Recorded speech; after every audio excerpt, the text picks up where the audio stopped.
Hello all and welcome to our new weekly Marvel Superheroes update, and this is the weekend 4.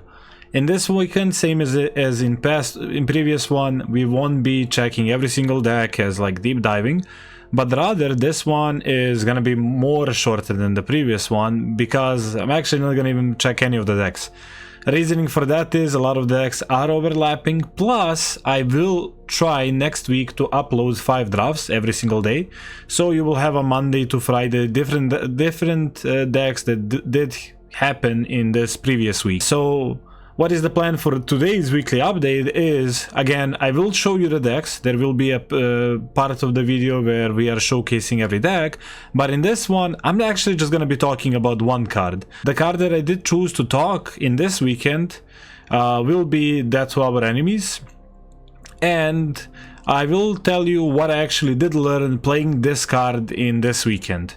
So without further ado, let's just check the card, in which decks I did play it, and let me tell you what I did learn by playing that card in those decks.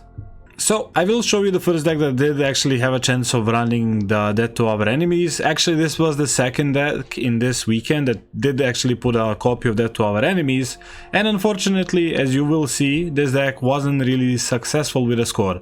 But what I did learn is, since we did try it to play it with green, because we have like undercover scrolls, and actually in the sideboard I did have rapid rescue that actually I did board in, was that the most of the time why I was losing was because I was running out of resources. So I did have like copies of that to our enemies, but I did not have many ways of like cycling, going through the deck, or I just end up on flooding. So in many of the games I actually did go to 15 lands, so I was cutting the land. And the thing that did really impress me, or where the deck was shining, was when I did have Vision of Love. So one thing that I definitely learned now by playing this card in many decks is that this card asks you to play as many copies of this. Why is that? Because if you think about it, Divination card in Magic or Limited was always great, right? 3 mana, draw 2. But this one is actually a 2 mana, draw 2, and that's it. You don't need to read the rest. You have the part that does say sacrifice an artifact for this card, but if you do have that to our enemies, you always get a tapped treasure that you can sacrifice.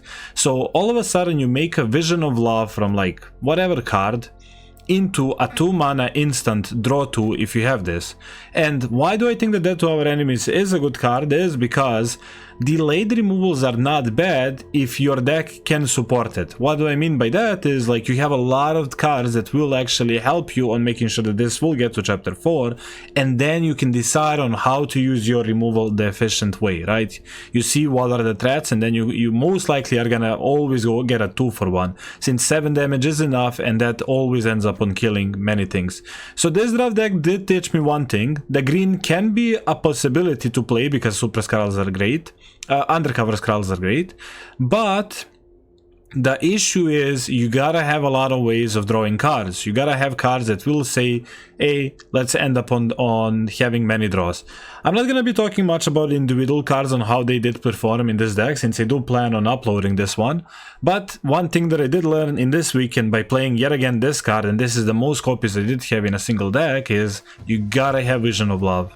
So with that thing that I did learn, the next time I did actually have a chance of drafting the Death to Our Enemies, you can see that I actually did fix that mistake. I do have more Visions of Love. And in this deck actually, I will spoil it, did go the distance, it did end up on trophying. Here it did really show the power of these two cards combined. This deck was overall awesome. Yet again, one more of the decks that I will upload next week, so I don't want to like take a lot of time on talking about it. But the deck played overall great. Vision Quest was super good with the Iron Man, and then like you have the treasures running around from here. Call the Damage Control played great. I think when it comes to Death to Our Enemies, this is a card that I want to have maybe 1 off, maybe 2 off, depends on the deck, because it's cool when you can return it. But the whole point of this is that you have a treasure running around, and this is most of the time 2-for-1. You can return the Sentinels, you can return your maybe bombs like a Wrecking Crew, or if there is enough resources, you can choose to return that to our enemies and maybe have that spot where you can do 21 damage to the face by triggering and getting to the chapter 4. So yeah, one more of the decks that did play well. This deck did have like a transformatable sideboard, but yet again, like I said, I won't be talking much in this weekend. The whole point of this weekend is showcasing that to our enemies, since we did have 3 decks that did run it. And one thing that I did learn is you pick it, and then, since Vision of Love usually is wheeling, try to get them as many.